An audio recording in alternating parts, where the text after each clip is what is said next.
Before we get started, take a second to get comfortable. Dim the lights, settle in, and if you're enjoying these quiet dives into the past, consider subscribing, but only if you feel like it.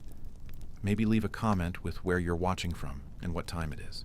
It's always amazing to see where in the world you're tuning in. Now take a deep breath, and let's begin the quiet journey. Being a samurai wasn't all flashing swords and honor-bound duels beneath cherry blossoms. It was structure. It was duty. It was repetition and obedience layered on top of centuries of tradition. To be born into the samurai class wasn't necessarily to be born into action. It was to be born into a role you'd be expected to uphold with precision, humility, and endurance. Long before the first light touched the shoji screens of a samurai's home, the day was already dictated. Waking up was less about rest ending and more about ritual beginning. Bedding, often a futon rolled out on tatami mats, was folded away neatly. The morning air was cool, sometimes sharp, and every movement from that first breath was bound by quiet restraint. Samurai were trained to live with intention, nothing done quickly, nothing done sloppily. Personal grooming was meticulous. The body was cleaned. Teeth were brushed with salt or charcoal. Hair, depending on the era and status, might be oiled and tied into the top knot, the chômage, a symbol of class and discipline. Silence was common during this time, not from coldness, but from reflection. Prayer or meditation often followed. The samurai, especially in later periods influenced by Zen Buddhism, practiced stillness as much as swordplay. Sitting cross-legged before a small shrine, a samurai might offer incense, bow deeply, and recite a quiet chant. Words meant less to invoke protection and more to cultivate inner focus. Death was not feared, it was accepted, a companion, always close. Breakfast was simple: grilled fish, pickled vegetables, miso soup, a bowl of rice. The same meal nearly every morning, served in lacquered bowls on low wooden trays. Nothing excessive. The samurai class was known for modesty, at least outwardly. Eating wasn't for pleasure. It was to fuel duty. Even this was done with quiet deliberation. Then came armor inspection. Not every samurai wore full battle dress daily, especially during peacetime, but the gear was kept ready. Lacquered cuirass, metal-plated sleeves, shin guards, the kabuto helmet. Each piece was checked, maintained, and cleaned, even if it hadn't been worn in weeks. The swords, katana and wakizashi, were polished, blades oiled, hilts tightly wrapped. A samurai didn't just carry weapons. He carried symbols of status, spirit, and soul. To neglect them was to neglect himself. The katana wasn't always at his side, but when it wasn't touched lightly. Drawing a blade was a serious act. In many schools of etiquette, to draw a katana indoors without cause was to risk severe reprimand. And if drawn against another samurai without permission, it could mean death. Mornings were quiet, but not idle. Some days brought martial training, archery, horseback riding, sparring with wooden swords called bakken. Other mornings were spent studying. A true samurai was expected to be literate, versed in poetry, calligraphy, military tactics, and the moral codes that defined Bushido, the way of the warrior. Reading was not just for priests or scholars. The brush was nearly as sacred as the blade. In this world, everything had its place, everything had its time, and the samurai lived within those lines, not as prisoners, but as keepers of order. There was beauty in the monotony, strength in the silence, and this was just the morning. Not every day in the life of a samurai began with ceremony or silence. Some mornings opened not with calm reflection, but with the tension of pending duty, assignments from their lord, messages from the court, or disturbances on their land. A samurai's morning could shift in an instant, from quiet routine to urgent motion. If a summons came from a daimyo, a regional lord, the samurai would be expected to present himself immediately. That meant dressing quickly but properly in formal attire, often a kamishimo over a kimono, with his daisho, the paired katana and wakizashi, at his side. Every movement still mattered. Even in urgency, there was grace. Sloppiness dishonored not just the man, but the clan. Travel, when required, was rarely solitary. A samurai might ride out accompanied by retainers, messengers, or other warriors. The roads varied, some well-kept near cities, others little more than ruts through countryside. Encounters could range from peaceful villagers offering respect, to suspicious travelers, to the ever-present threat of banditry. Even in a time of relative peace, a samurai's vigilance never fully dropped. Upon arrival at a lord's residence or regional castle, formality resumed, a precise bow, the correct distance maintained, the appropriate honorifics used, eyes lowered in deference, but ears always open. Orders might be political, delivering messages, overseeing taxation, handling disputes, or military, investigating a border, supervising a muster, assessing terrain. Regardless, the task was accepted without protest. Honor demanded it. If stationed locally, the samurai's day continued with governance. Many served as administrators, judges, or enforcers of local law. They were not simply swords for hire. They were the arm of authority. Villagers brought complaints about land boundaries, stolen goods, or tax burdens. A samurai listened, judged, and sometimes sentenced. Justice was expected to be swift and impartial. Harshness wasn't uncommon. Mercy depended on the man. Training continued throughout the day, interspersed between duties. Archery practice might take place in an open courtyard, sparring sessions under the watchful eye of a senior swordsman, horseback drills in nearby fields. Some focused on unarmed techniques, jujutsu, grappling skills intended to disable an opponent when weapons were lost. Even senior samurai trained. Discipline was lifelong. Meals were simple and brief. Another bowl of rice, some vegetables, dried fish, perhaps tea. Luxuries like sake or sweets were reserved for specific occasions. Feasting existed, of course, but rarely during a workday. The samurai appetite was expected to be controlled like everything else. By late afternoon, correspondence was reviewed. Letters arrived on the thin rice paper, tied with silk cords, often bearing clan seals. Some carried court news. Others delivered personal matters. Literacy was widespread among the warrior class, and the written word carried great weight. A single scroll could shift alliances, ignite conflict, or cement peace. As daylight faded, the samurai might return home, where family waited. Children of samurai were raised in the same mold, disciplined, quiet, obedient. Sons were already training with wooden swords. Daughters might study calligraphy, poetry, and martial arts in equal measure. The home, while not always large, was a place of order and legacy. Respect for ancestors was strong, and family shrines often held pride of place. And still, the day wasn't over. As the lanterns were lit and the air cooled, there were scrolls to read, armor to inspect again, and perhaps a last word with a mentor, a child, or one's own reflection. For the samurai, the day didn't end with sleep. It ended with readiness for the next sunrise, the next order, the next battle, whether it came with words, blades, or silence. To outsiders, the samurai may seem like fierce warriors first and foremost, but their world was just as much about structure, routine, and reflection as it was about combat. Their daily existence was a dance of discipline, duty, and an almost sacred adherence to order.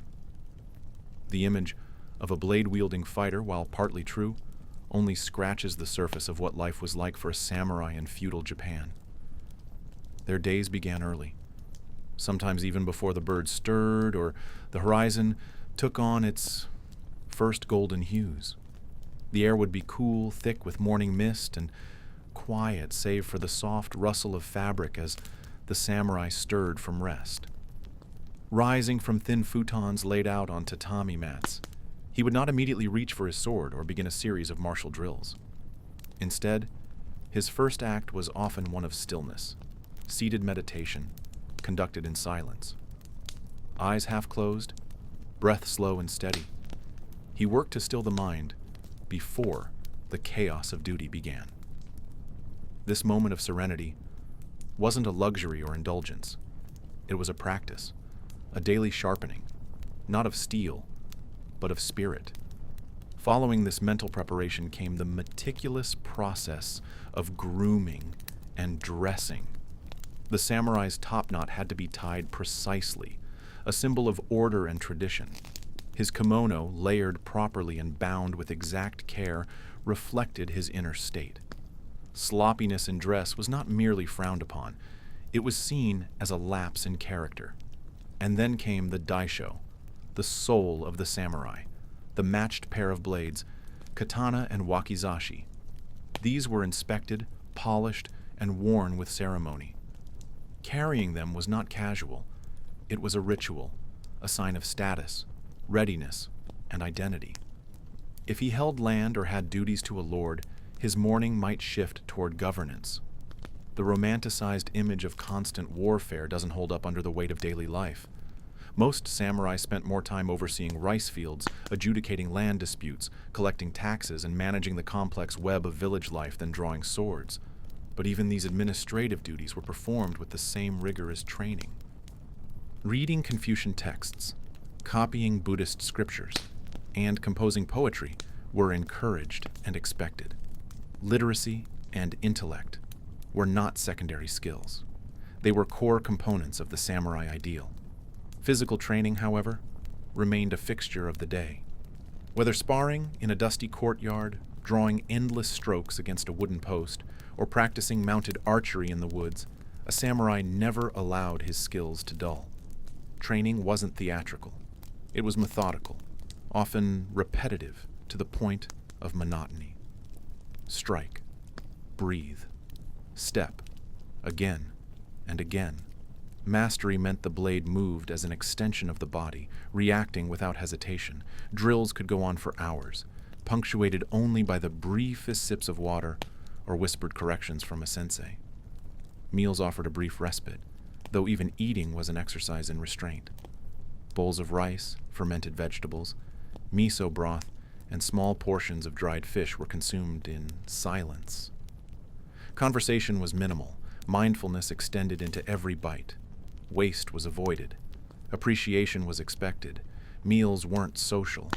They were sacred routines. By the afternoon, the samurai's duties expanded outward. He might ride to court to present reports to his daimyo, deliver sealed messages across difficult terrain, or participate in local rituals.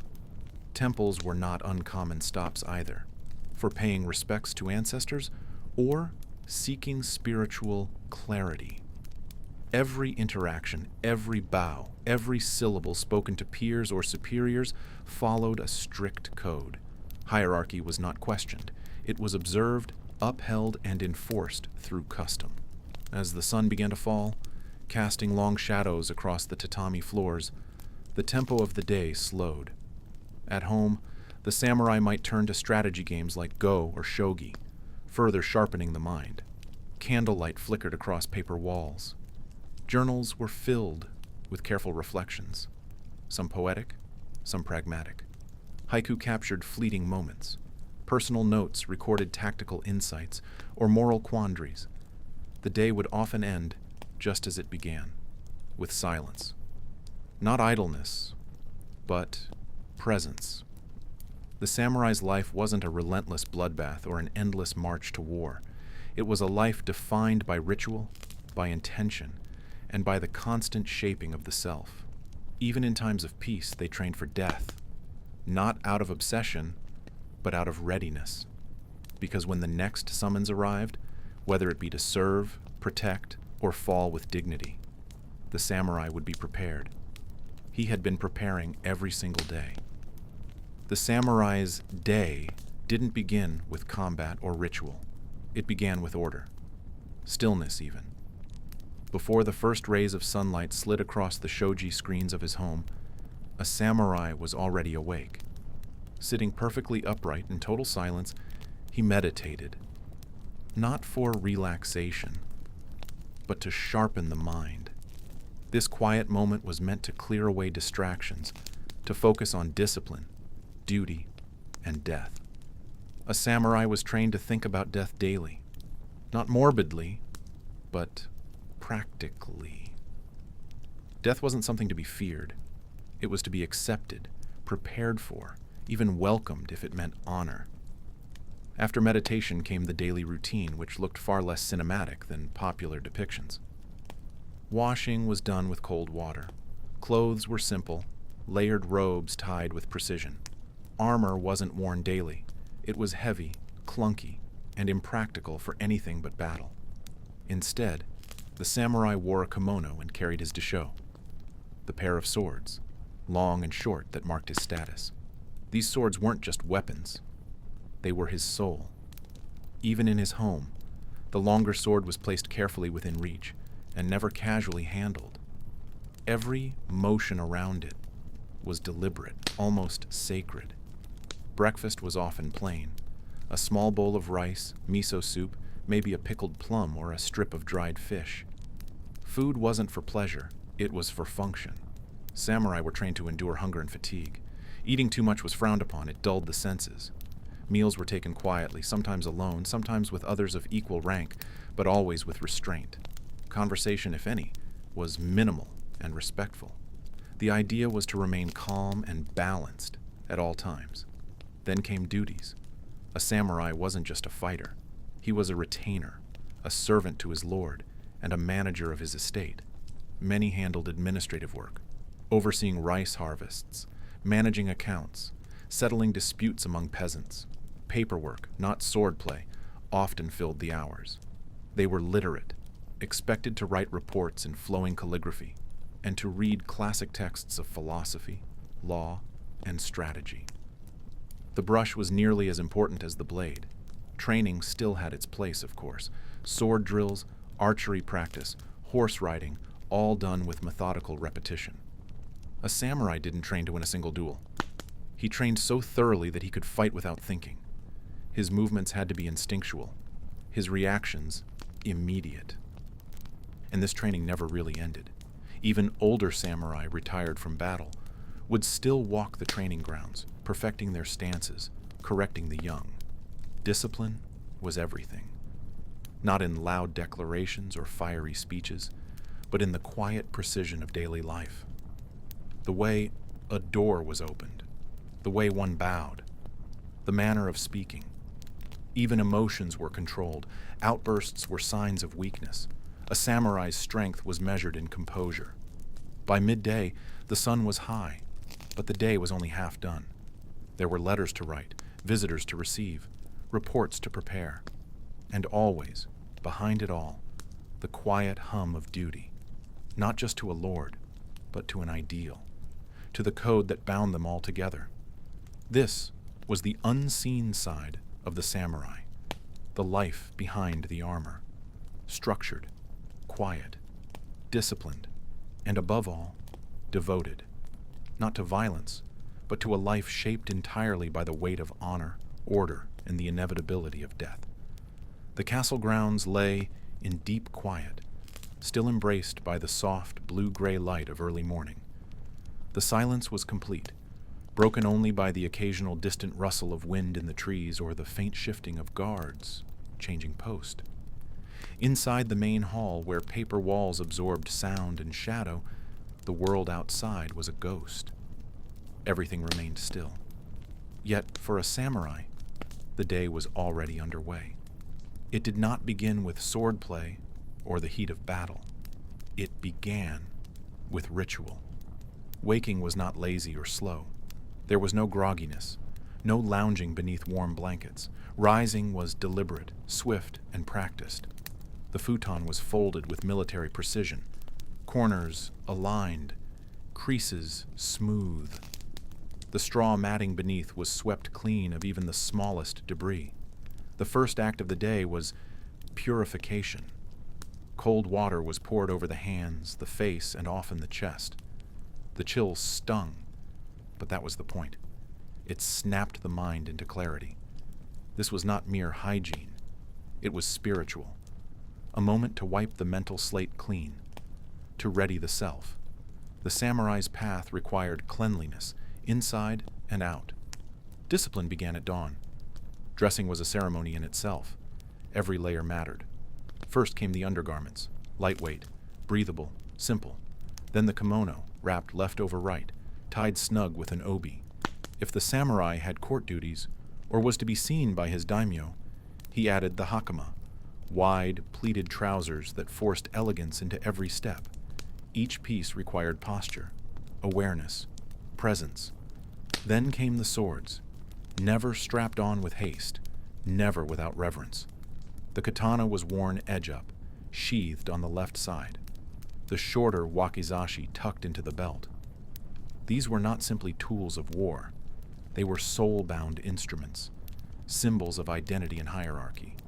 To don them was to step into the role of protector, enforcer, scholar, servant.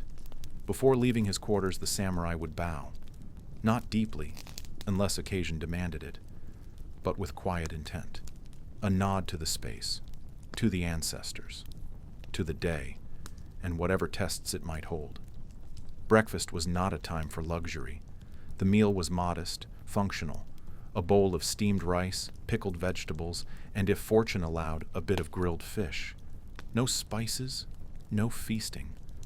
Just nourishment, carefully measured. Conversation was rare and restrained. Silence was not awkward. It was expected. Words were tools, not toys, and a disciplined mind did not waste energy on noise. Then came formal duties. The samurai's path was not confined to war.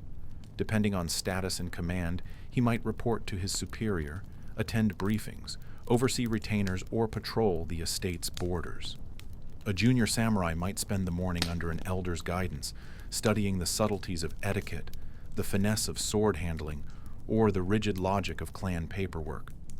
Because contrary to modern myths, samurai didn't spend their lives seeking duels. They governed land, collected taxes, managed disputes, recorded transactions. They read. They wrote. The brush and blade were twin obligations. Training remained essential, though. Not necessarily daily, but often enough to stay sharp. Sword drills in the packed dirt yard, archery under the eye of a senior, riding lessons on stiff-backed horses bred for endurance. Sometimes poetry or calligraphy or the ritual of the tea ceremony. These were not indulgences. They were considered expressions of character, extensions of martial discipline. To master the way of the warrior was to pursue balance, to know when to strike and when to be still. All of this, the waking, the rituals, the meals, the administration, the training, occurred before the sun reached its zenith. The life of a samurai was not a constant parade of combat. It was rhythm, readiness, order, a life governed by duty, patience, and the silent knowledge that peace was never more than a breath away from breaking. To be a samurai was not just to fight. It was to live prepared for glory, for tragedy, for the storm that always loomed beyond the edge of calm. By now, the day was well underway. For a samurai, the rhythm of life wasn't dictated by the ringing of bells or the shifting of shadows, but by the unyielding expectations of duty.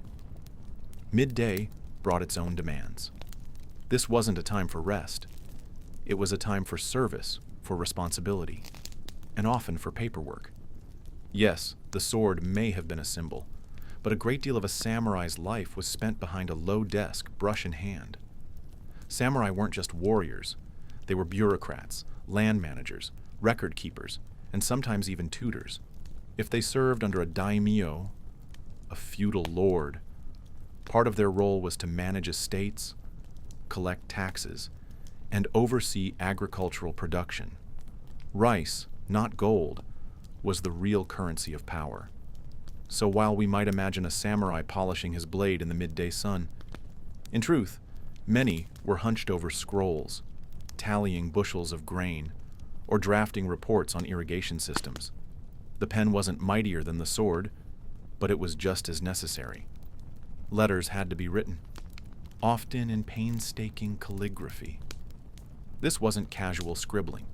Writing was both art and obligation, a way to show education and refinement. Every stroke mattered. A poorly written letter could be seen as disrespectful or ignorant, and these weren't idle correspondences. They might be reports to the castle steward, messages to other retainers, or notices to the peasant villages. All had to be composed with formality, humility, and precision. Outside the walls, if the samurai oversaw a village or plot of land, they might be called upon to resolve disputes, land boundaries, harvest shares, marital issues, theft. All came through the samurai's judgment. They acted as local magistrates in some cases, expected to be fair, just, and above corruption. Not every samurai lived up to that. But the expectation was always there, and that expectation weighed heavily. Midday was also a time for audiences. If you were summoned to the castle to report, you'd go clean and composed, armor swapped for formal robes, with a ceremonial short sword tucked at your side. Bowing protocols were followed strictly. Speak only when addressed. Never raise your eyes too high. A slip in decorum could mean disgrace, or worse. Every interaction with authority was a quiet test. Meanwhile, the training grounds outside the castle might echo with the dull thud of bamboo practice swords. Younger samurai, those still in training or trying to prove their worth, would drill through kata, the choreographed forms of combat. These repetitive motions weren't just exercises.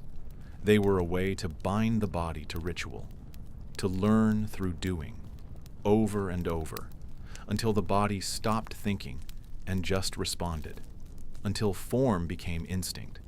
So midday wasn't rest, it was maintenance, of order, of hierarchy, of skill. The heat of the day wasn't just in the sun above, it was in the expectations pressing down from every direction. To be a samurai wasn't to be free, it was to carry the weight of tradition on your shoulders, and to bear it with grace, even in the quietest, most unglamorous hours of the day. Because in this world, how you carried yourself mattered just as much as how you carried your sword. As afternoon edged closer, the mood in a samurai's world began to shift again. If the morning was ritual and the midday routine, the late afternoon was often about refinement, or depending on rank and responsibility, more duty. The heat mellowed, the shadows lengthened. But a samurai's obligations didn't ease. This was a time for discipline of a different kind. Self-improvement. For many samurai, that meant training, not just in the martial sense, but in the cultural one.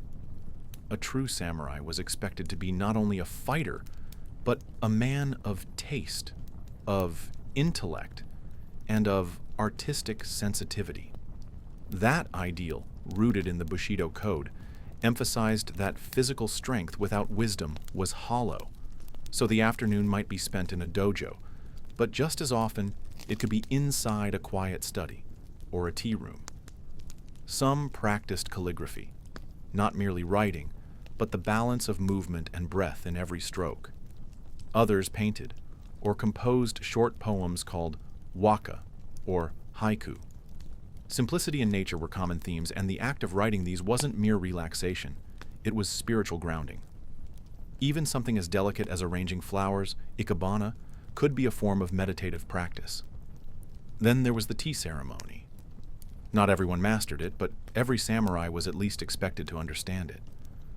The ritualized preparation and presentation of tea, often in the company of peers or superiors, was its own battlefield. Just one of silence, etiquette, and subtlety. Each motion was deliberate, each pause meaningful. Participating in a tea ceremony wasn't just leisure.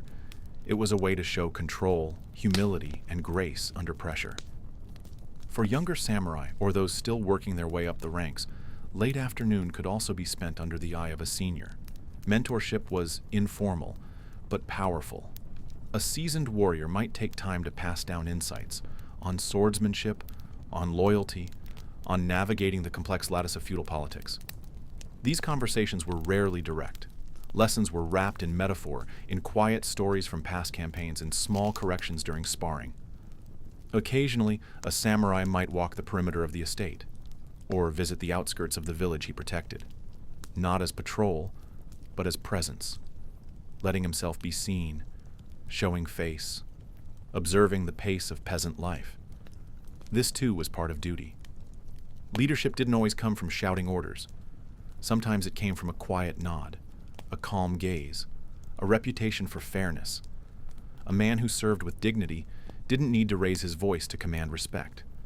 And for those samurai tasked with guarding gates or overseeing castle security, the late afternoon was a time of transitions. Rotations changed. Watchmen were briefed. Inventories were checked. Reports from travelers or messengers were received. Even the most mundane detail could matter if it hinted at unrest, illness, or enemy movement. In peaceful times, the work could seem tedious. But that was the point. Peace needed vigilance to endure. So as the sun dropped lower in the sky and the air began to cool, a samurai's world remained alert, still bound by routine, still shaped by duty, but laced now with a quiet sense of reflection. The hardest part of the day was over, but the evening had yet to arrive. In this brief space between labor and nightfall, a samurai moved deliberately, honoring both the blade and the brush, both the duty and the discipline that defined him. By the time the samurai emerged into the sunlight, the day was already unfolding around him in layers of motion. Markets bustled with the voices of merchants shouting their prices, eager townsfolk haggling for fresh produce, and the rhythmic clatter of wooden carts on stone roads. Farmers sweated as they unloaded bundles of rice and vegetables while fishermen cleaned their catch from the early morning haul. It was a world humming with purpose. But for the samurai, the rhythm of his day followed an entirely different cadence, one shaped not by trade or toil, but by ritual, honor, and a discipline as sharp as the blade at his side. If he lived in a castle town, a samurai's first task was reporting to his superior. He'd offer a bow so exacting in its form that it served as a nuanced language of its own. The angle of inclination, the timing, the posture, all could signal deference, sincerity, or even resistance, if subtly altered. The samurai class operated within a rigid social hierarchy, and even a small breach in protocol could result in stern correction or public disgrace. His armor, if required, would be spotless, each metal plate reflecting duty. His daisho, the paired swords, would be checked and secured. His kimono, meticulously arranged. The samurai's appearance was more than pride. It was declaration. It told the world he was disciplined, prepared, and never off guard. Despite the popular myth of constant swordplay and cinematic battles, a typical samurai's day was steeped in the mundane. Much of his life revolved around administration. He might spend hours poring over land ledgers, reviewing tax quotas, or listening to local grievances from peasants. Many samurai acted as government officials in their domain, literate and numerate, bridging the gap between ruling lords and the common people. Writing reports, handling village disputes, ensuring rice deliveries met expectations, these were duties as vital as any skirmish. Honor lived not only in warfare, but in the integrity of a signed report, in the fairness of a judgment rendered, in the quiet restraint of authority. Those not engaged in such civil work dedicated their time to martial training. Swordsmanship was central, but archery, mounted combat, and later firearm drills joined the curriculum as times evolved. Yet, training was rarely glamorous. It meant repetition until failure gave way to reflex. Wooden swords thudded against straw targets or collided in partner drills. Arms trembled after hours of kata practice, bodies slick with sweat under the relentless sun.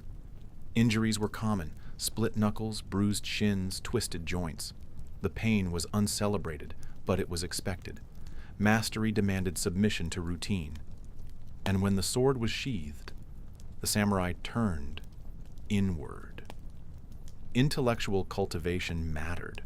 Study was seen as essential, not optional.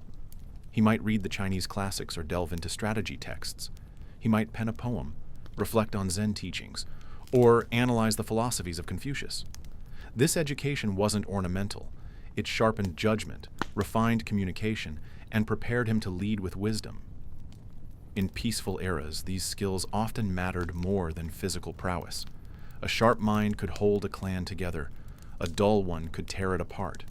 Meals were humble. A bowl of white rice, a ladle of miso soup, a small dish of pickled daikon or greens. Occasionally fish or tofu, depending on what the local economy and season allowed. There was no indulgence, no lavish spread. Frugality was virtue. Restraint was admired. To eat was to maintain strength for service, not to indulge the senses. As night approached the castle gates creaked shut. The samurai returned to his quarters or simple household. There perhaps he'd share a quiet drink of sake with comrades, discuss military theory, read poetry, or simply sit in solitude, oiling his sword, reviewing the day in quiet reflection. Had he honored his family name? Had he followed Bushido with clarity and strength? Sleep was earned, not as rest, but as a pause between responsibilities. Because being a samurai wasn't a uniform you wore. It wasn't a job you performed. It was a state of being, unbroken, unwavering, woven into every action, every word, every breath, and even in silence, even in sleep, that identity remained. A blade sheathed, but never forgotten. The battlefield was only one chapter in the long and intricate story of a samurai's life. Away from the clang of steel and the adrenaline of combat, their existence was shaped just as deeply by structure, ritual, service, and the monotonous but essential rhythms of administration. The popular image of the samurai, a lone swordsman locked in constant duels or charging across misty hills on horseback, is powerful, but far from the full picture. Especially during eras like the Edo period, a time marked more by order than chaos, the reality was one of quiet discipline rather than constant warfare. During these peaceful decades, many samurai found themselves bound not to the battlefield, but to the ledger. Their responsibilities shifted from martial dominance to civil service. There were provincial taxes to manage, disputes between villagers to mediate, and endless volumes of paperwork to be compiled and submitted. Reports on crop performance, regional gossip, and peasant behavior filled their desks more often than battle plans. Samurai were trained to wield the sword, but many came to wield the brush with equal importance. Precision in writing was not only a bureaucratic necessity, but a cultural virtue, seen as a reflection of one's inner discipline and intellect. A samurai's education was broad and lifelong. Their minds were expected to be as sharp as their blades. They were steeped in Confucian philosophy, trained to grasp ethical dilemmas, interpret classic literature, and deliver considered counsel. From a young age, samurai children learned calligraphy, a skill treated not as mere handwriting, but as a form of personal expression and spiritual reflection. Many samurai continued these studies into adulthood, often keeping shelves of scrolls and bound texts in private libraries within their homes. Reading for them was not a pastime. It was a solemn duty that signaled their cultivated standing and devotion to order. Securing a bureaucratic position was often more competitive and desirable than earning battlefield honors. These roles offered steady income, increased social standing, and the possibility of political influence. But they also came with immense pressure. A single error in a tax record or an incorrect ruling in a local grievance could invite scandal, demotion, or even dishonor upon one's entire lineage. Some samurai feared the inflexible structures of administration more than open combat. In battle, one might fall with honor. In office, a mistake could taint a family name for generations. Life in castle towns, where many samurai were based, followed an exacting order. Pathways through the city were designated by rank. Residential blocks were arranged hierarchically, and even the architecture reflected status, though rarely in luxury. Most samurai homes were constructed from wood and tile, modest in scale but meticulously maintained. Tiny gardens, raked gravel, and carefully pruned plants reflected internal discipline and calm. These neighborhoods were watched closely and governed strictly, with social expectations enforced by one's peers and superiors alike. And through all this, beneath the quiet routines behind the sealed doors and rolled scrolls, there was always Bushido. The code wasn't reserved for acts of war. It permeated every element of a samurai's daily life. Honor resided not just in heroic acts, but in patience, exactness, humility, and restraint. Losing composure in a town hall meeting could carry nearly as much shame as faltering in battle. Accepting a favor or bribe, even something seemingly insignificant, could lead to irreparable disgrace. Discipline was measured not only in combat readiness, but in emotional control and moral clarity. So even if the blade rested more often on a display rack than in its sheath at the waist, its symbolism never faded. It was a constant gleaming presence, a quiet judge. The samurai served not only through violence, but through structure, knowledge, and an unflinching commitment to principles. In a time without war, they became custodians of order. And sometimes the quiet burdens of duty, repetition, and unwavering expectation pressed heavier on the spirit than the din of any battle. The samurai's day wasn't just governed by the sword. It was woven through with ritual, structure, and an ever-present sense of obligation that pressed on every hour like a weighted hand. A samurai didn't rise lazily or drift into wakefulness. He rose before the sun, not out of haste, but with purpose. His first breath of the day was one of alignment. There were tasks ahead, yes, obligations to superiors, to one's household, to the land and people under one's care. But there was also the more subtle duty, maintaining inner harmony. For a samurai, order began within. The morning ritual started with bathing. Not a warm, luxurious soak, but a bracing pour of cold water. It struck the skin sharply, waking the senses in a jolt of awareness. This was no casual wash. It was spiritual hygiene. Cleanliness in the world of Bushido was not superficial. It was a form of self-respect, a way of honoring both the role one held and the spirits who watched unseen. The act of cleansing wasn't vanity. It was discipline manifested in water. Then came the art of dressing. This was a ceremony in its own right. Linen undergarments first, arranged neatly. Then the hakama, those wide pleated trousers with ties that had to be fastened just so. Over that, a properly folded kimono, the collar crisp, the sleeves symmetrical. And finally, for those of sufficient rank or formal obligation, the kataginu, a sleeveless vest with flared shoulders, as much armor of appearance as it was a uniform. Each layer reinforced not only the body, but the mindset. To dress with care was to live with care. Even the way a samurai tied his obi, belt, could convey his emotional state or preparedness. Nothing was accidental. Next came the blades, the daisho, one long sword, the katana, and one short, the wakizashi.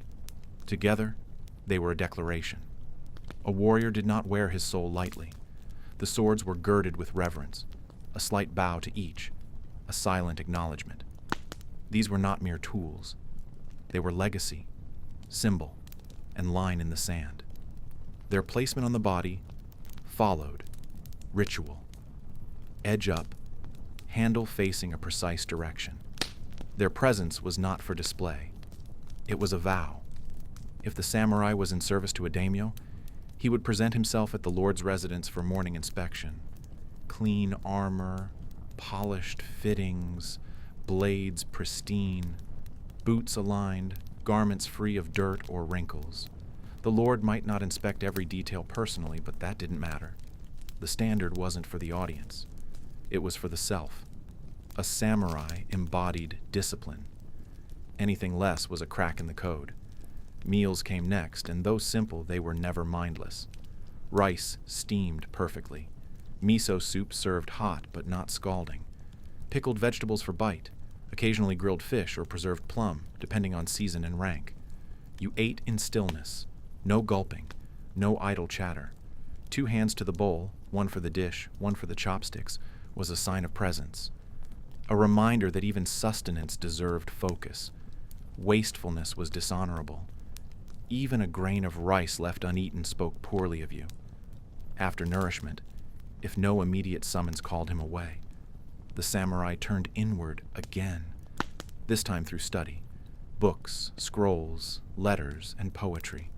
Military theory, historical chronicles, the sayings of Confucius or the verses of Chinese poets. Reading was not leisure. It was mental sharpening. A dulled mind was as dangerous as a chipped blade.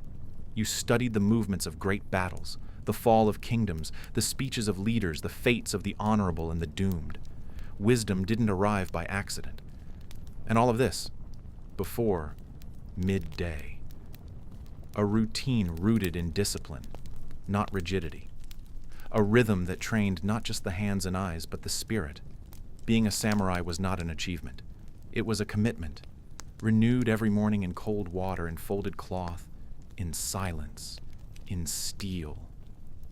That was just the beginning, a foundation for everything that would follow in a day that, more often than not, demanded just as much from the soul as it did from the sword. The battlefield was not the only place a samurai waged war. In fact, for many, the most complex and demanding battles began long after the dust of combat had settled. After the adrenaline faded and the final enemy had fallen, what remained was a lifetime of duty, a weight no less heavy than the armor they once wore. For the samurai, the sword was only one tool in their arsenal. Discipline, loyalty, and vigilance were constant companions. Returning home didn't mean freedom or relaxation. It meant resuming a different kind of warfare, one fought through bureaucracy, responsibility, and the preservation of social harmony.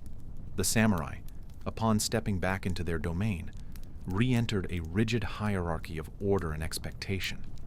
These men, revered and feared in equal measure, had to navigate a life of obligations. Managing estates was no minor task. It involved overseeing rice production, negotiating disputes among villagers, ensuring the local peasants fulfilled their duties, and collecting taxes to support the daimyo's court. Their presence alone was a form of governance. They served as magistrates and mediators, handling local disagreements and maintaining order. But it wasn't just about enforcing law, it was about upholding an image. The samurai was supposed to embody composure and moral clarity. That meant showing restraint in public, patience in judgment, and a constant awareness of how their actions reflected on their family, their clan, and the shogunate. Any misstep could have political consequences, and in a culture where saving face was everything, even a small scandal could unravel years of loyalty. Beyond administration, the samurai were expected to educate. Training the next generation wasn't just a matter of tradition, it was a necessity. Young men were taught how to fight, yes, but also how to think. Instruction in swordsmanship went hand in hand with the study of poetry, calligraphy, and philosophy. Texts rooted in Confucian ideals emphasized filial piety and hierarchical duty. Buddhist teachings introduced concepts of impermanence and inner peace. A samurai was a scholar as much as a soldier. Even in downtime, there was structure. An evening might include reviewing paperwork, writing in a personal journal, or composing a haiku. The household routine was deliberate and disciplined. Meals were predictable: bowls of rice, pickled plums, fermented vegetables, and small portions of fish. There was no lavish feasting. Simplicity was a virtue. Humility wasn't just encouraged, it was required.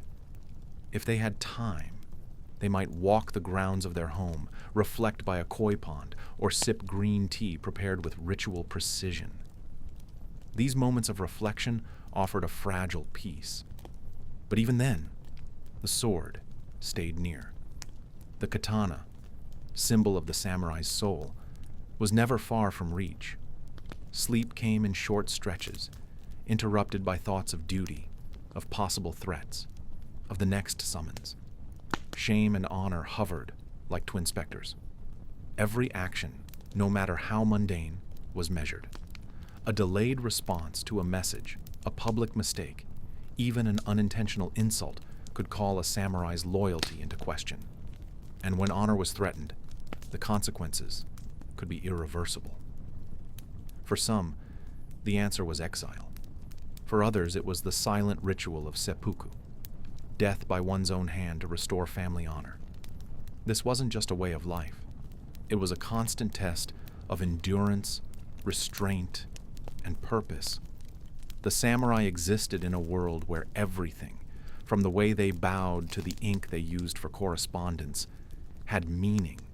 They lived with the knowledge that peace could vanish in an instant. That danger didn't always come with banners and swords. It could arrive as a whispered command, a sealed letter, a sudden shift in favor at court. To be a samurai was to be always ready. Ready to fight, yes, but also to serve, to lead, to suffer, and through it all, to never lose sight of the principles that bound them to their place in history. Because for the samurai, peace was just another form of vigilance, and the blade was never truly at rest. The samurai might have been warriors, but their daily lives weren't defined solely by the sword. They were also administrators, landowners, and bureaucrats, members of a complex and often rigid social hierarchy.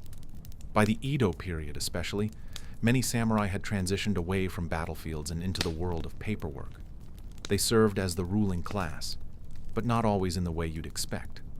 Their days were filled with routine, structure, and a quiet, disciplined rhythm that shaped not just their own lives, but the order of Japanese society. Mornings were calm, not charged with urgency. A samurai might rise before dawn, not to ride into combat, but to kneel before a scroll, ink brush in hand, copying texts or composing letters. Calligraphy was not just art. It was proof of education and status. Writing was a skill as vital as swordsmanship. A poorly formed character reflected poorly on the man himself. The brushstroke, like the sword stroke, had to be precise, intentional, practiced. Afterward came inspections. Armor polish the day before was checked again. Swords examined for wear. Even if they had not drawn blood, in months or years a samurai's blades were treated with reverence. Cleaning the katana was almost ceremonial. The hilt unwrapped, the blade wiped with choji oil, cloths folded just so. This wasn't for display. It was respect for the weapon, for the ancestors, for the code. If the samurai held a post in the local government, his duties would take him to the magistrate's office or castle town hall. There he might oversee land disputes, issue orders, or collect rice taxes on behalf of his lord. His status gave him authority, but not always comfort. The role was strict, his behavior closely watched. His speech had to be formal, his decisions fair. Any dishonor in the courtroom echoed back to his family and clan. Lunch was modest, often rice, miso soup, and pickled vegetables. No feasts. A samurai ate simply to maintain discipline and health. Gluttony was frowned upon. Meals were quiet, often solitary. And afterward, training might resume, not just with the sword, but in reading, poetry, or strategy. A well-rounded warrior was expected to understand both the blade and the brush. By late afternoon, he might walk the perimeter of his estate, check on crops, or speak with retainers. A samurai was expected to care for those beneath him, to be a model of rectitude. But he could not appear soft. Compassion had to be balanced with firmness, mercy with vigilance. His presence alone was a reminder of the order he helped maintain. Evenings were quiet. Oil lamps flickered inside sliding doors. Children recited poems. Wives wove cloth or prepared clothing, and the samurai would sit in silence, perhaps reciting passages from Chinese classics or Buddhist teachings. Not for show. For self-cultivation, the goal was not peace for its own sake, but preparedness. Tranquility today could turn to chaos tomorrow, and a true samurai was ready. Sleep came early, not in a lavish bed, but on a futon, behind thin paper walls, with armor nearby. Always ready, always alert, because though battle was rare, the ideal never faded. To live as though one's life were a single, sharp moment away from being tested. For a samurai, the battlefield wasn't always a grand clash of armies beneath a banner-strewn sky. Sometimes it was quieter, colder, stranger. War in medieval Japan could be drawn out, messy, and filled with long, punishing pauses. And in those pauses, between skirmishes, during the wait before a siege, while marching for days through mountain passes or thick forests, the reality of the warrior life settled in. Honor didn't keep you warm. Loyalty didn't keep your feet from blistering. By the 14th century, samurai weren't just elite swordsmen. They were part-time farmers, letter writers, messengers, and survivalists. Most samurai weren't charging into glorious combat every day. They spent far more time waiting for orders, or simply maintaining their gear. Their swords had to be sharpened by hand, cleaned after every use, and stored properly. Their armor, lacquered plates bound with silk cords, could rot or warp if not kept dry. Maintenance was not just a chore, it was a form of devotion. During long campaigns, supplies were scarce. Food was bland and repetitive. Rice, dried fish, miso paste, pickled vegetables meant to travel well and last, not to taste good. On some days, a samurai might eat only a handful of rice balls wrapped in leaves, washed down with cold stream water. Comfort wasn't part of the job description. Neither was predictability. They often slept outdoors, under makeshift shelters or small tents, wrapped in cloaks or bedrolls. There was no fire when stealth was necessary, no warm tea when rain soaked everything. Just the cold press of the earth, and the knowledge that every sound in the night might mean danger. Sleep came in short bursts, never fully at ease. Letters from home were rare and precious. A samurai might carry a small packet of paper wrapped in cloth, a poem from a wife, a child's scribbled drawing, a father's stern reminder to uphold the family name. These personal items were small but heavy with meaning. Honor wasn't abstract. It was tied to names, to faces, to expectations. To lose that honor was worse than death. When combat did come, it wasn't always the elegant duel portrayed in scrolls. It could be ugly, confusing, desperate. Arrows darkened the sky. Spears clashed. Horses screamed. The sword was not the first weapon used in battle. It was often the last. Many died from arrow wounds, spear thrusts, or simply being trampled. Even skilled fighters could fall victim to bad luck. And once the battle ended, there was the aftermath. Wounded comrades. The stink of blood and mud. Looting, burial, regret. Some warriors would recite prayers over fallen enemies. Others would write short death poems for friends who wouldn't be going home. There was pride, yes, but also weariness, a kind of sorrow that crept in after the adrenaline faded. Because for all the talk of valor, being a samurai meant carrying weight, literal and metaphorical, armor that dug into your shoulders, duty that never let you rest, and a sword that, once drawn, had to taste blood. That was the price of the path, and every samurai knew it. By the time a samurai's blade clashed against another's in battle, the true war had already been fought. In training, in silence, in the private corners of the mind where fear and resolve wrestled endlessly. Long before swords met and steel sang, there had been years of preparation, of mental conditioning, of shaping oneself into a vessel of discipline. But the aftermath of combat, whether a swift skirmish or a grinding full-scale campaign, brought with it a different kind of struggle. Not one against enemies in armor, but one against memory, against pain, and against the quiet erosion of the spirit.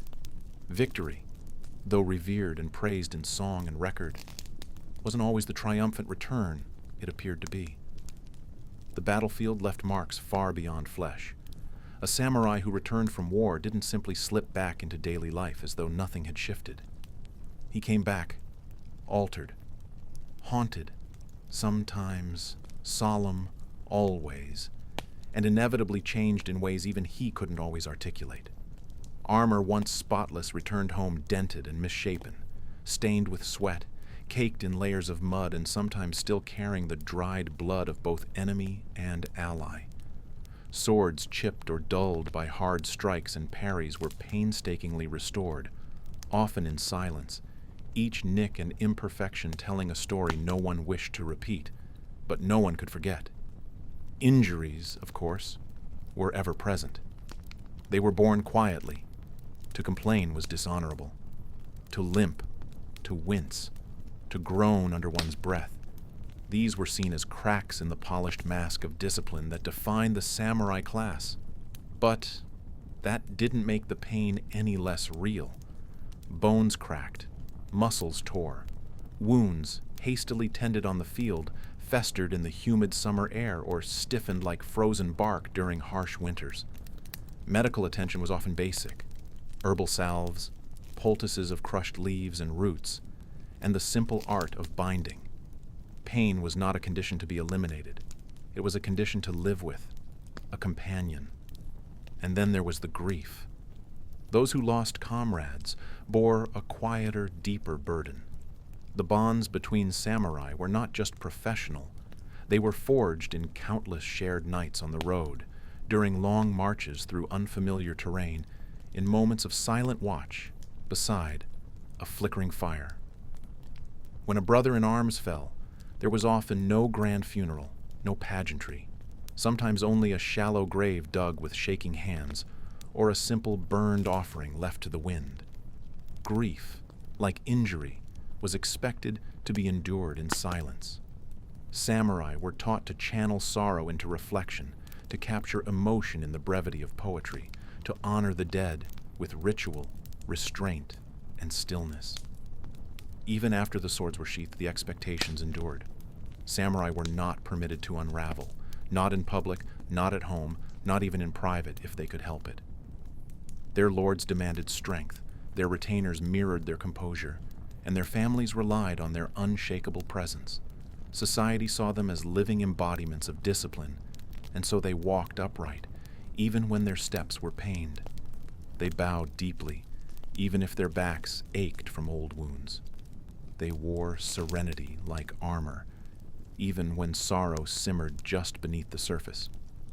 In the long shadows of stone castles, beneath the dim flicker of paper lanterns, many sought solace in ritual. Some meditated for hours, kneeling until their legs went numb, focusing breath by breath on stilling the tremors within. Others took up brush and ink, composing haiku that mourned the fragility of life, about falling cherry blossoms, about fleeting moonlight, about warriors who vanished like mist at sunrise. These acts were not mere distraction. They were acts of survival, spiritual maintenance for a soul that had known too much. Because after the battle, the war didn't end. It simply changed its shape. And for the samurai, each day lived in silence and unwavering duty became another kind of victory, one not won with the blade, but with the sheer, relentless will to carry on. The samurai armor had already been prepared long before first light, each piece laid out in solemn order like a sacred ritual. It didn't shine with the brilliance of European plate mail. Instead, it seemed to drink in the early light, its lacquered lamellae and darkened silk cords absorbing the morning quiet like a secret held close. Armor for a samurai wasn't just a shell for battle. It was history, identity, and an outward expression of inner discipline. Every plate, every thread, every knot was intentional, carrying with it generations of craftsmanship and symbolism. Beside the layered armor sat the kabuto, the ornate helmet with its sweeping curves and intimidating crest, and the menpo, a mask often sculpted into fierce expressions, grimaces, fangs, demonic sneers, to turn the warrior into a living nightmare. When worn, these masks erased the man underneath, replacing him with myth and menace. The dew, the chest armor, was a marvel of flexible strength, forged from hundreds of interlocking iron or leather scales tied tightly with silk or leather laces. It flexed with the body but remained a solid barrier, hissing quietly with each breath. Then came the suneat, greaves, hydate, thigh guards, soothe, shoulder plates, and kote, armored sleeves, all fastened with precision and care. The act of dressing wasn't rushed.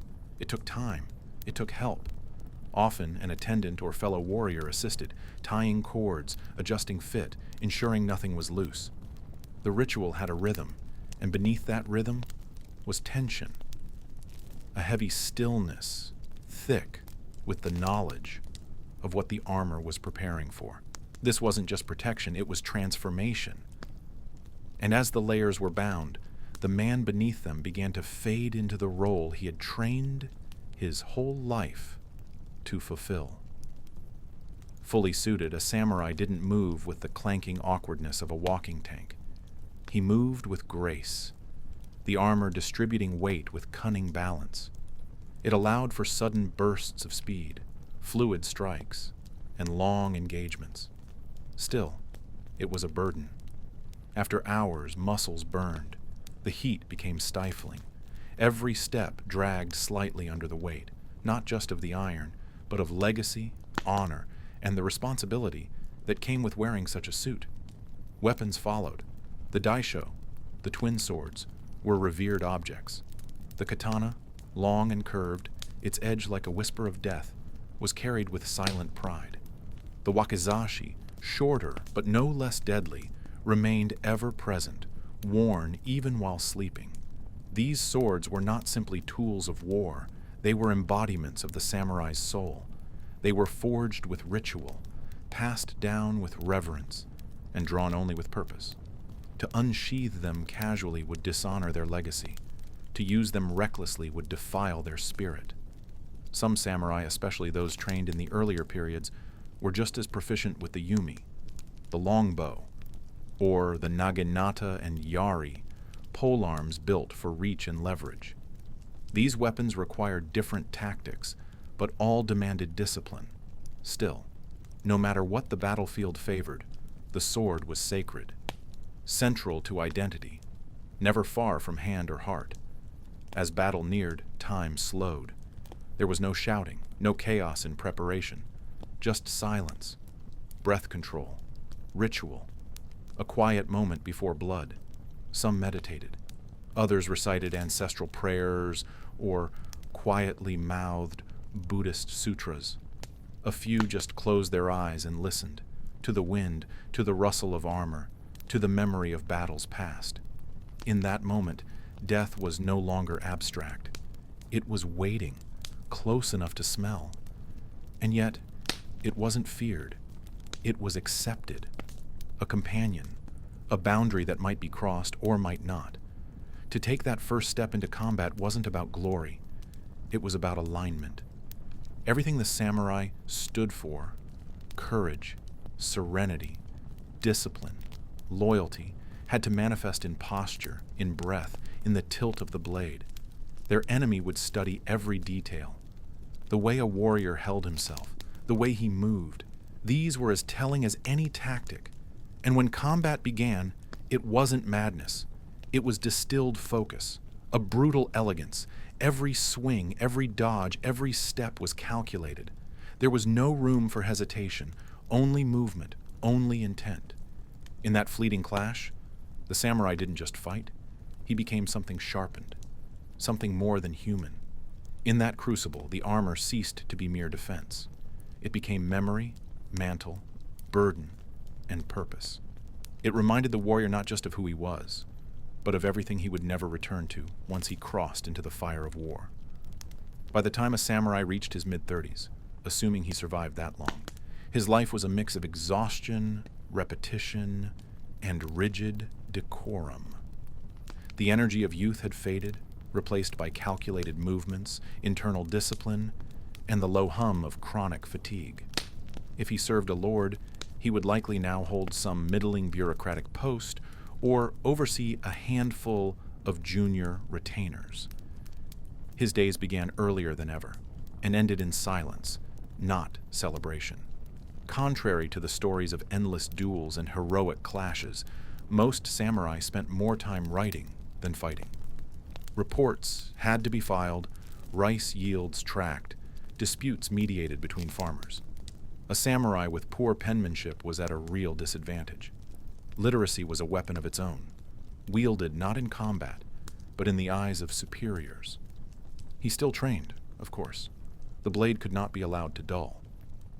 But training had shifted from explosive combat drills to measured katas, choreographed movements designed more to maintain discipline than to prepare for war.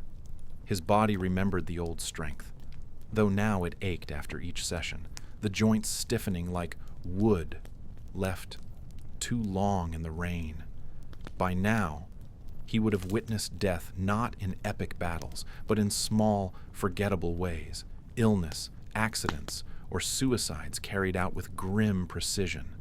The sheen of glory wore thin in the face of reality. He had likely helped to prepare the body of a fallen comrade, or stood watch while another chose the path of seppuku. These moments didn't stir honor. They left behind silence.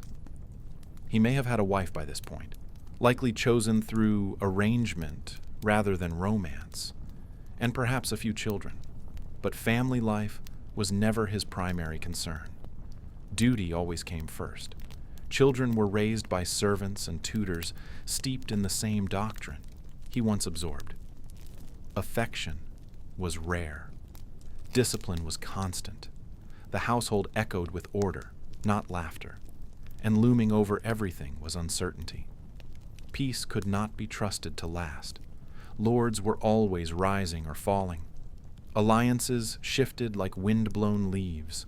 A single insult, a poorly timed letter, a misstep at a banquet.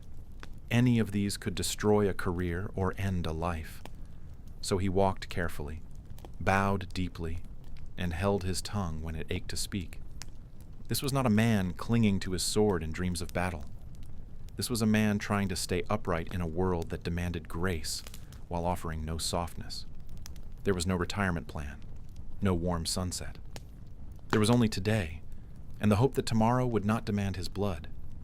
And in the quiet hours before dawn, when even the watchmen dozed and the moon washed the rooftops in pale silver, the samurai would sometimes sit alone, his armor off, his sword beside him, and wonder, not allowed, never allowed, if the path he had given everything to was ever truly his to choose. By the time a samurai reached the battlefield, he was more than just a man with a sword. He was a symbol, a walking embodiment of centuries-old codes, values, and expectations. But the battlefield was never a simple place. It didn't operate on clean duels or choreographed skirmishes. It was chaos, confusion, and the crushing unpredictability of real war, and in that mess, even the most disciplined warrior could be unmade. Samurai armor wasn't just designed for looks. It was a fusion of form and function, constructed from lacquered iron or steel plates, bound with silk or leather cords. It was lighter than it looked. This wasn't medieval Europe. Flexibility mattered just as much as protection. A samurai had to move, fast, fluid, and with precision. The kabuto, the helmet, often came adorned with antlers, horns, or crests, not for intimidation alone, but to signal rank and family identity. And yet, no amount of decoration changed the truth. Every piece of armor was one step closer to burial attire. When war came, the samurai gathered under their lords, bearing flags marked with mon, family crests, that flapped in the wind like grim standards. Drums thundered, conch shells howled across valleys. These were signals not just for morale, but for strategy. Before the clash, commanders sometimes exchanged taunts or poems, a holdover from older traditions when battle was as much a show of culture as it was of force. But once blades were drawn, poetry gave way to brutality. Bows were loosed in waves, arrows filling the sky. Then came the charge.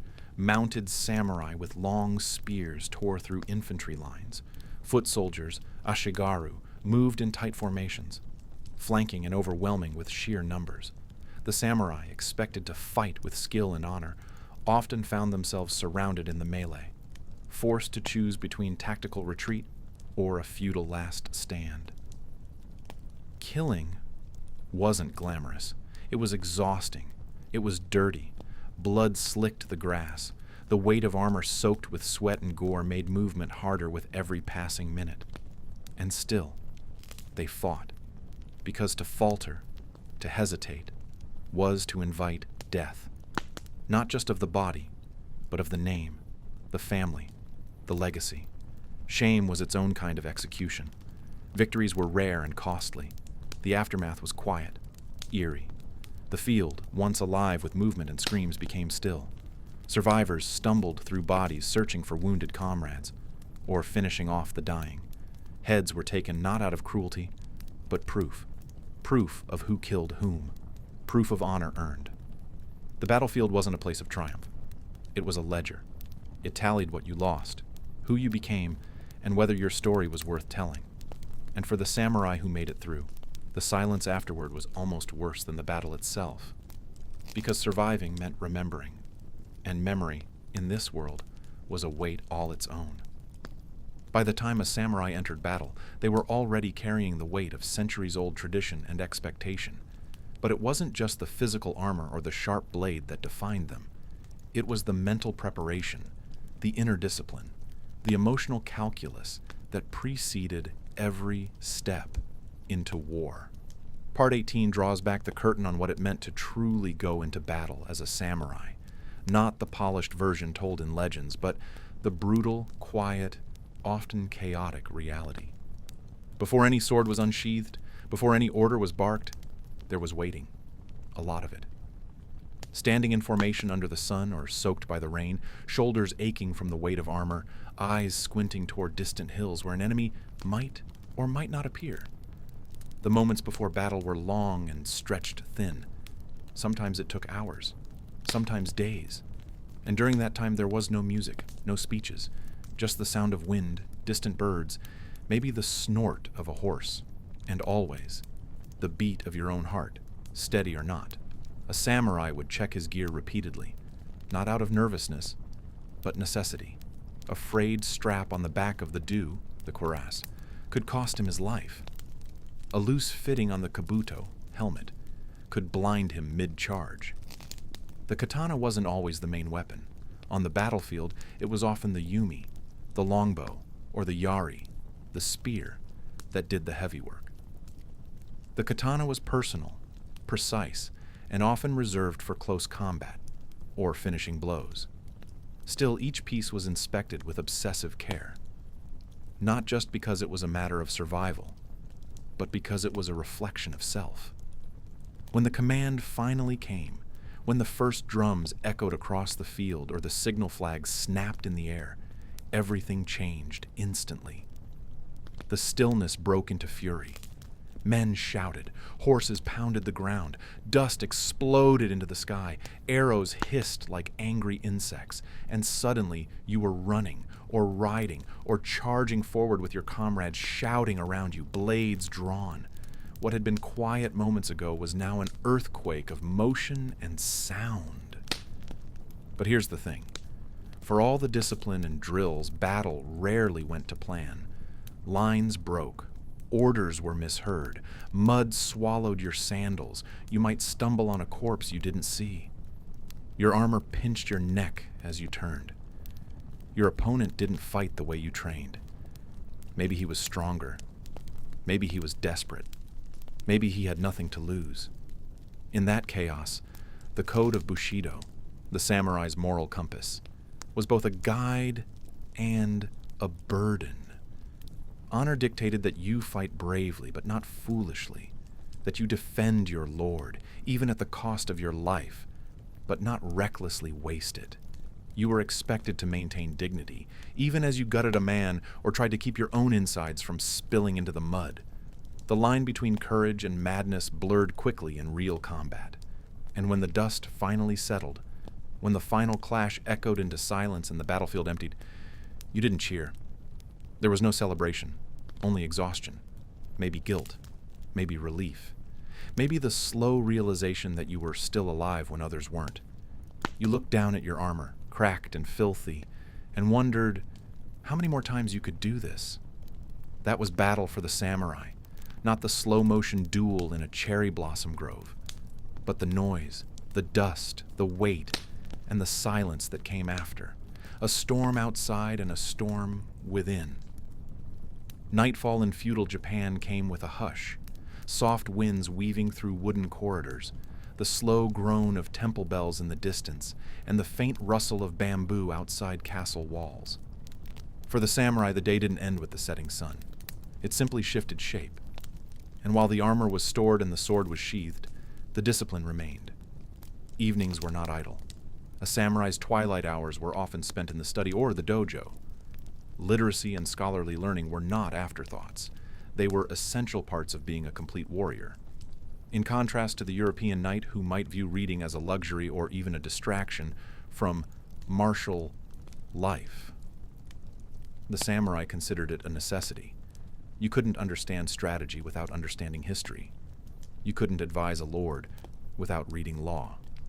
You couldn't write haiku, those brief, distilled droplets of soul, without mastering the brush. And so, by candlelight, they practiced calligraphy, read Chinese classics, wrote poetry, or memorized lessons on duty and impermanence. Knowledge, like the sword, was a weapon, wielded with care and intention. Outside the walls, the night brought its own kind of tension. Bandits, rival retainers, or political assassins were constant threats, especially in unstable times. Guards patrolled the estates with torches in hand, and retainers remained alert. A samurai never truly slept without some part of his mind anchored to the possibility of violence. But there were quieter rituals too. Tea ceremonies were one. Stripped of extravagance, these moments centered on stillness, respect, and intentionality. Preparing tea wasn't about refreshment. It was about presence, about humbling the self in service of the act. Even hardened warriors found meaning in this. The same hands that had once taken life could also fold a cloth, pour hot water, and whisk powdered matcha with the utmost grace. In that contrast lay the paradox of the samurai. Destruction and elegance intertwined. Among the higher ranks, music and performance were appreciated. The sound of the biwa, or shakuhachi, might echo through the halls. No theater, with its deliberate movements and poetic dialogue, was sometimes performed for lords and their households. These were not distractions. They were expressions of the same discipline found in combat. Precise, stylized, intentional.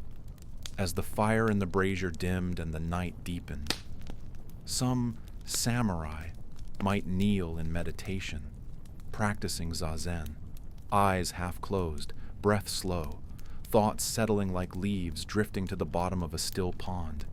In this state, they didn't chase clarity. They let it arrive. This wasn't peace in the way we imagine it today. It was stillness built on vigilance. The calm earned only by those who lived, knowing death could arrive with the next sunrise. The samurai slept near their weapons, with one ear to the wind and one hand ready to act. But in those rare hours before dreams claimed them, there was also beauty. A warrior's night was not an escape from duty, it was another form of it.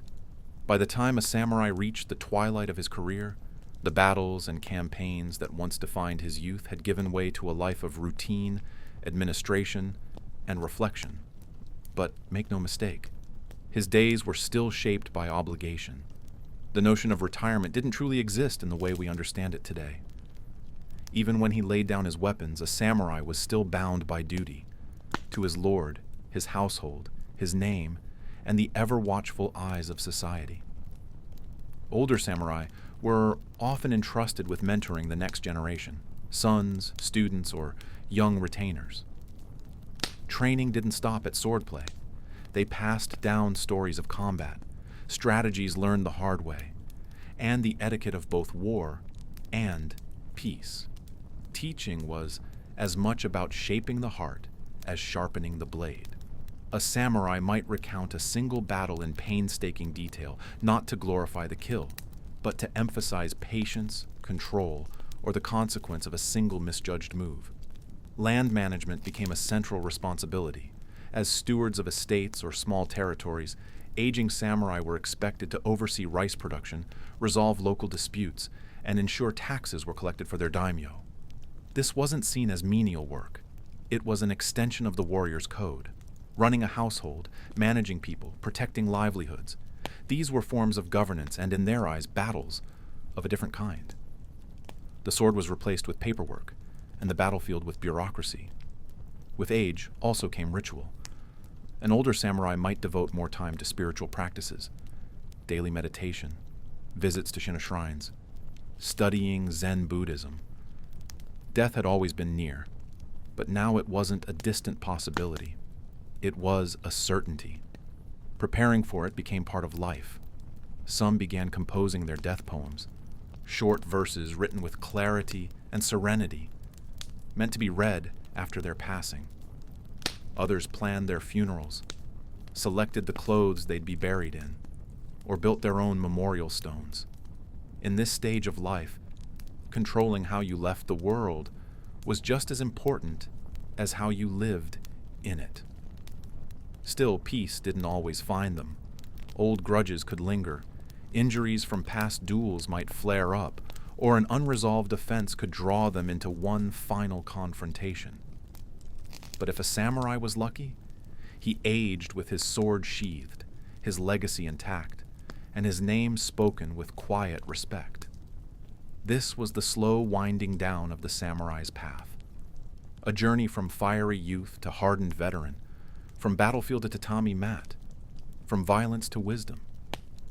Yet even in stillness the code remained unbroken, and so he carried it, with steady hands, silvered hair, and a gaze that had long since seen through the illusion of glory.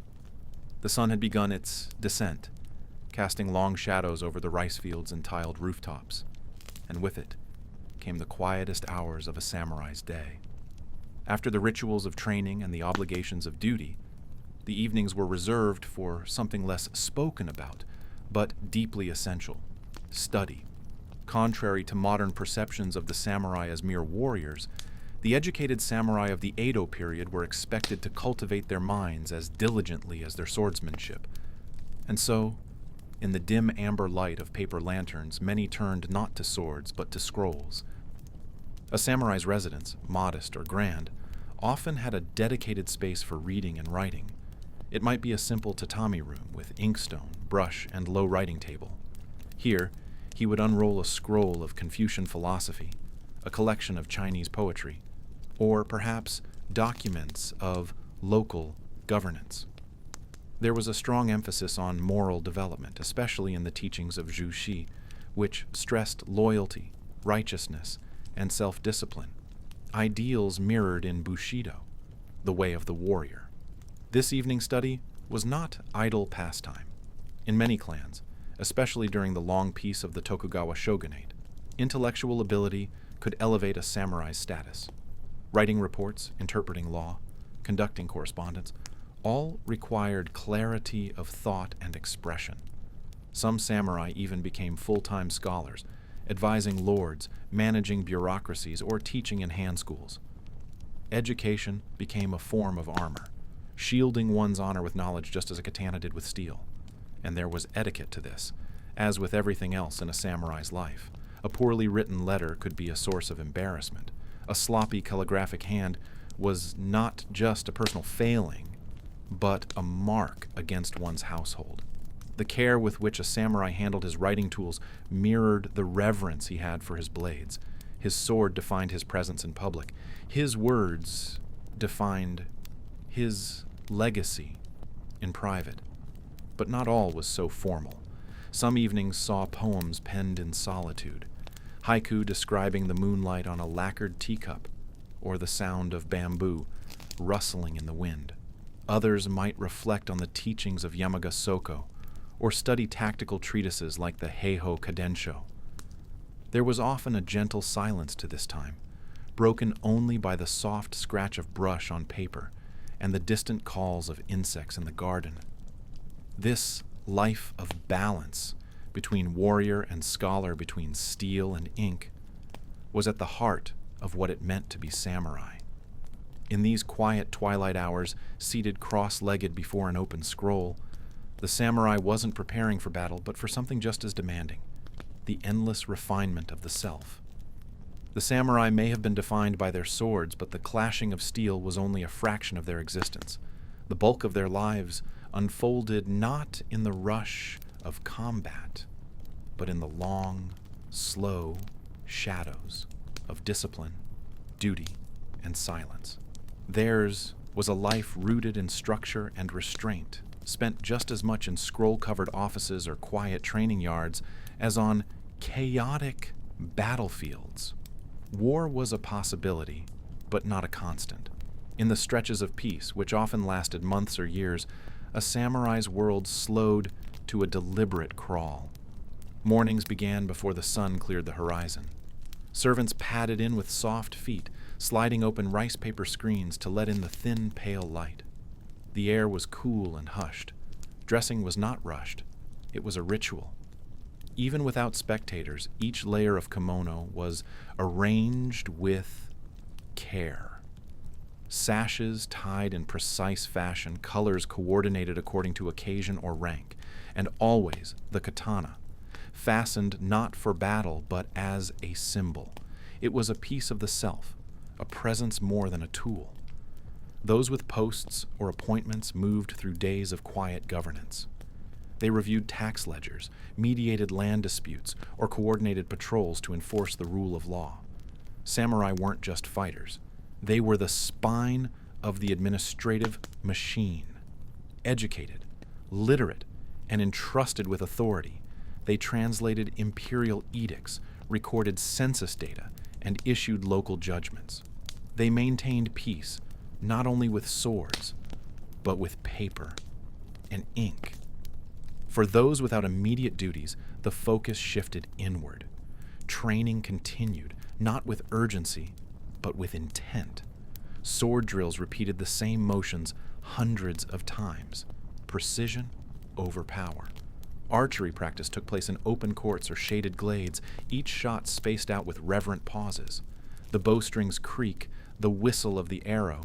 These were the only sounds in long hours of solitude. Physical training was matched by cultural refinement. Calligraphy wasn't a hobby. It was a necessity. Writing a character demanded the same control as drawing a blade. Poetry was practiced, not merely appreciated. A haiku, perfectly formed, could express the spirit of a warrior more truthfully than a war cry. Meals were modest but steeped in ceremony. Bowls of white rice, miso soup, fermented vegetables, each item set out with care, each bite taken slowly. Eating was done in silence or soft conversation. It wasn't a pause in the day. It was part of the discipline. No overeating, no mess. Just calm, efficient nourishment. The hours passed with a quiet rhythm. Days bled into one another. There were no surprises, until there were. A messenger might arrive at any moment. A call from the daimyo. An urgent letter sealed in wax. An alert from a distant province. In that instant, all the silence shattered. The quiet became motion. Horses saddled. Armor readied. Orders issued. The transition from stillness to readiness happened without hesitation. But until that moment came, the samurai waited. Not in idleness, but in preparation, honing their edges, in body, in mind, in spirit. Because the life of a samurai was not one of endless combat. It was a life of readiness, stretched taut across long days of peace, and in that tension, that calm discipline, the true heart of Bushido beat, steady, silent, and strong. By the time a seasoned samurai reached the twilight of his career, the world around him had often shifted. Alliances changed, wars ended, and lords who once ruled with iron confidence might have been replaced by younger, more ambitious rivals. For a samurai who had survived years of conflict, honor won through blood and discipline, retirement was not always peaceful. In fact, it rarely resembled what modern minds might picture. There were no golden years, no pensions, and no promises of serenity. What followed instead was a quieter, more introspective existence, one shaped by memory, legacy, and the slow fade from warrior to relic. If a samurai lived long enough to lay down his sword voluntarily, the transition often brought a complex blend of relief and grief.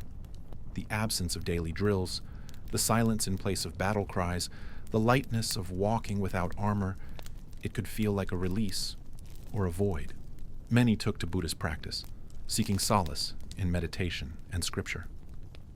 Zen had always been part of samurai life, but now it became central. Hours once spent perfecting strikes were now spent contemplating impermanence, the cycle of life and death, and the meaning of honor beyond combat. Some samurai became monks, shedding not just armor but identity, retreating into temples high in the mountains or quiet shrines nestled in forests. They traded blades for prayer beads, war cries for chants. Others stayed close to the clans they had served, mentoring young warriors or acting as advisors to the daimyo. These elder samurai were walking libraries of tactical wisdom and battlefield instinct. Their presence, even silent, carried weight in strategy councils. Then there were those who wrote journals, poems, treatises on swordsmanship and ethics. Writings from retired samurai offer a haunting glimpse into their minds. Reflections on regret, meditations on loss, sometimes anger at the politics that replaced warfare, and at times, pride in the legacy they had helped forge. Their calligraphy bore the same discipline as their swordsmanship. Every brush stroke, precise, intentional, and composed with the same quiet control they had shown in battle. Physically, their bodies told the story their words sometimes didn't. Old scars tightened with age. Hands trembled from past injuries. Knees cracked from years of kneeling in armor. Many bore the lasting aches of a life spent chasing and surviving violence. And yet, few complained. Pain was accepted. Like everything else with stoicism. It was part of the path. Legacy mattered deeply. A samurai's name, his deeds, his loyalty. These were the threads that bound him to memory. Some were immortalized in stories passed down to younger generations. Others painted onto screens or carved into wood blocks. A few were even buried with their swords, a final gesture to the code they had lived by. And for all of them, whether they died peacefully or alone, in a temple or a quiet home, they faced the end with the same posture they had shown all their lives, back straight, spirit steady, and eyes fixed on what lay ahead. Because even in stillness, the samurai never truly stopped being a warrior. He simply learned to fight quieter battles, with time, memory, and the slow unraveling of life itself. By the time a samurai reached the twilight of his career, he was no longer just a warrior. He had become something more complex, a living archive of lessons, battles, losses, and quiet moments between the chaos. But that age, that dignity, didn't come with peace. Old age was not a sanctuary. For many samurai, it was just another kind of battleground. An aging samurai didn't retire in the way we think of it today. There were no pensions, no farewell feasts or golden watches. Instead, there was a gradual slowing down, a quiet fading from the front lines of conflict and into more ceremonial or advisory roles. If he had served his lord well, and if politics hadn't swallowed him whole, he might be granted a modest stipend and a plot of land to oversee. But life didn't suddenly become luxurious. There were still expectations, still appearances to keep up, still eyes watching for signs of weakness. With time, the sword that once felt like an extension of his arm became heavier. The rituals of armor and saddle, once second nature, grew harder. Joints stiffened, sight dimmed, but the code didn't make space for infirmity. Honor was expected until your last breath. So many kept training, teaching, or writing. Some retreated to Buddhist monasteries, seeking clarity in silence and simplicity. Others became scribes or poets, reflecting on a lifetime spent walking the edge between life and death. But there was something lonelier, too, about those later years. The battlefield might have faded, but the ghosts did not. Every scar held a story. Every name remembered was also one buried. Regret and pride lived side by side. And with the way the world was shifting, with firearms creeping in, and the old ways being challenged, many older samurai saw their traditions beginning to erode. What was once a way of life now felt more like memory, carried on the backs of fewer and fewer men. Some were lucky. They passed on their skills to students who listened. They lived long enough to die in their sleep, with family nearby and their swords hung respectfully by the door. Others died forgotten, outlived by their fame, their purpose, or their lords. A few took their own lives, performing one final act of self-determination through seppuku, refusing to fade away powerlessly. Even in the stillness of old age, the samurai remained what they had always been: devoted, disciplined, and deeply shaped by the blade. They didn't seek peace, they honored duty, and in doing so, they carved a path through history that stretched across generations, etched into the bones of tradition and the silent watch of crumbling castles. Every act of devotion, every step taken under armor's weight, every cut made in combat or in practice became another thread in the fabric of legacy. Through their tireless service, they left behind echoes of duty, of principle, of unwavering resilience that still ripple through time, long after the banners have fallen and the blades have rusted. Didn't end with a roar, but with the quiet resilience of a man who had given everything to a life of service. Because for a samurai, the fight never truly ended. It just changed shape. The life of a samurai didn't always end in a blaze of glory or a dramatic battlefield death.